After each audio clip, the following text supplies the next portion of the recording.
Hello friends, James Stephenson back with another episode of Breakfast with Loki, and does Tesla have unlimited pricing power on the Megapak product at huge gross margins? We'll delve into that topic after checking in with Loki. He's not in the frame yet, but he will be as soon as his food is in the frame.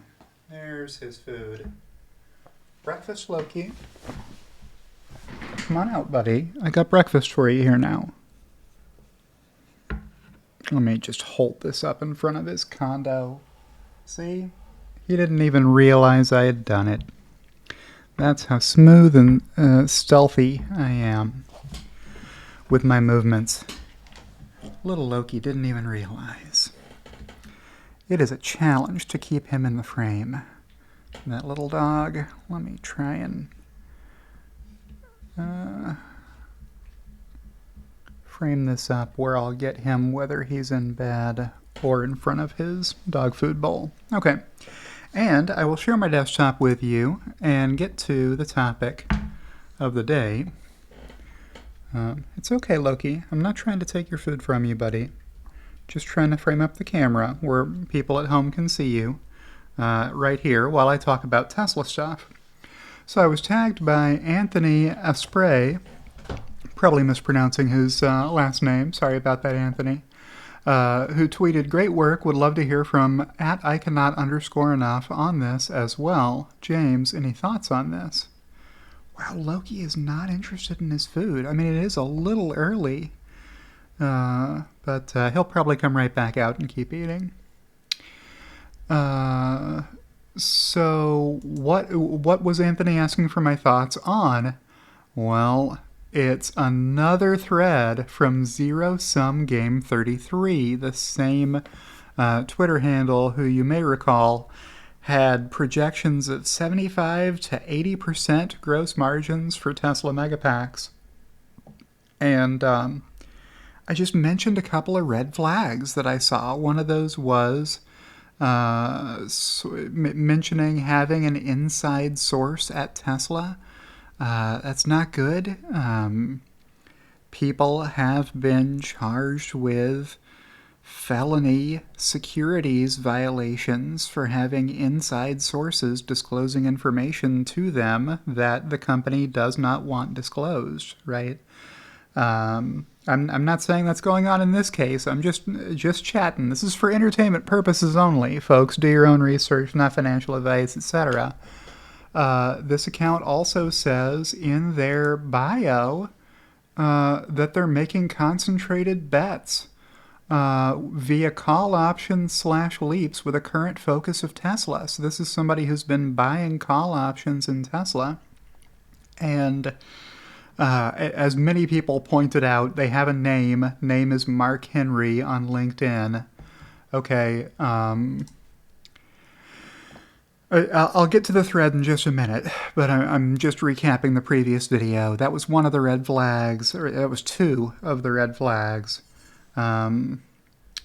And another one was just, trying to convince a lot of people to follow the trade that they have already made, with huge promises, like gross margins of 75 or 80% are not to be believed, in my view. Tesla Energy is not going to be reporting gross margins anywhere close to that figure in total or for Megapak as a line item or a memo item from that division.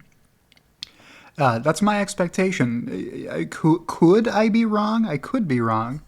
I've been wrong before. It wouldn't be impossible for me to be wrong about that. It just sounds too good to be true, right? And I'll find you some more stuff in this thread that also seems too good to be true. So this is a more moderated thread saying 50% hardware margins. So it's been knocked down from 75 to 80% margins. Now it's down to only 50% gross margins-ish. I'm not going to walk you through all this math, but you can pause the video and read it if you want. The costs of battery materials does come down over time. That's true. Tesla manufactures at scale and has tremendous buying power from makers of battery cells. so they can drive down their costs lower than the market in general does. That's an advantage. Let's see. So this is a discussion of how Tesla prices Megapak XL, and they make sure that they're not going to lose money on it by incorporating a lithium carbonate spot price adjustment.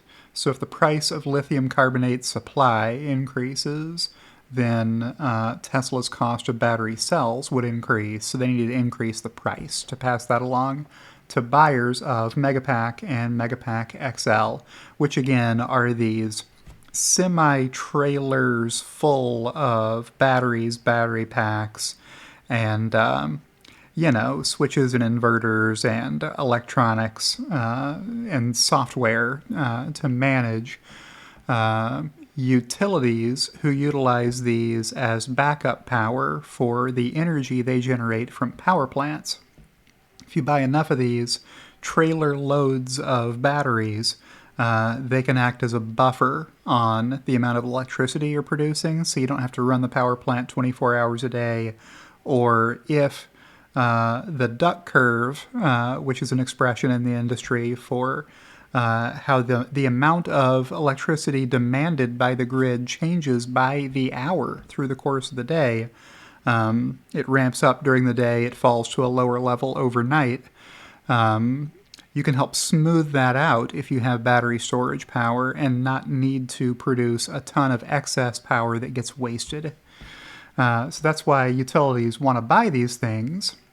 And as was also illustrated in the thread, there is an inflation investment tax credit in the Inflation Reduction Act that will refund customers $600,000 to $1 million of the $2 million price per Megapak XL, which sounds great. It sounds like that would let you raise the price as high as you want, but that's not really true because 30% off isn't 100% off, right?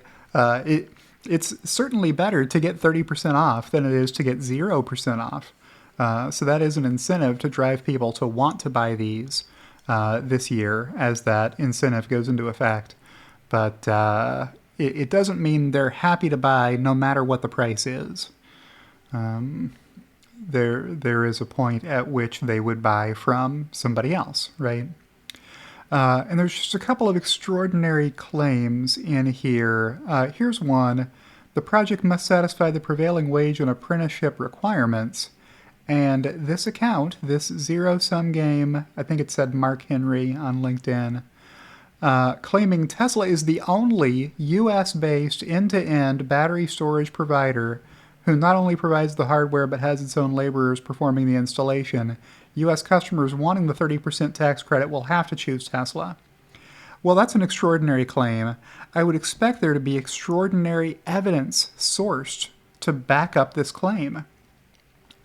And if you're waiting, you're going to be waiting a long time because Mark Henry has not provided any source for that information apart from Mark Henry says. It seems unlikely to me that Tesla would be, or would remain, even if they are the only, even if they were the only provider who met these qualifications at some point in time, that would remain so in perpetuity. It seems hard to believe, right? Oh yeah. So here's your tweet that became or that I will title this video. Tesla has unlimited, in all caps, pricing power. Well, that's not true. Unlimited pricing power would mean Tesla could charge $10 million per Megapak XL, and they aren't. They're charging $2 million per Megapak XL. So this is exactly the kind of histrionics you would expect, or the kind of exaggeration you would expect to hear from somebody who's underwater on buying Tesla call options and desperate to have other people follow them into that trade so that their investment works out. This is an untrue tweet. And if people are interested in knowing what my feedback is or what my reaction is to seeing this thread, that's it, is that it's very hard to trust an account that would tweet something like this. Tesla doesn't have unlimited pricing power. The price of the product is where it is because Tesla doesn't have unlimited pricing power. So it calls into question the rest of the research or claims being made by this person when you see them making a claim like that that's patently absurd on its face. And I don't think I need to read you the rest of this. So this is just, it sounds like it's somebody who's just pumping a stock that they are long and trying to get other people to follow them. I wish I had another conclusion I could arrive at, but let me know in the comments below what you think after reading this thread. And I guess I will have to check in on the Loki's bed cam and run it back over here to see what is Loki up to. Buddy, what are you doing? Eat your breakfast, Loki. What's going on, little one? Alright, so that's the end of this video. And I will outro and say if you've enjoyed today's video... Oh, I moved the camera. If you've enjoyed today's video, click the like button. If you're not subscribed to my channel already, why not go ahead and subscribe to my channel? And you can click the notification bell to get alerted when I post fresh content.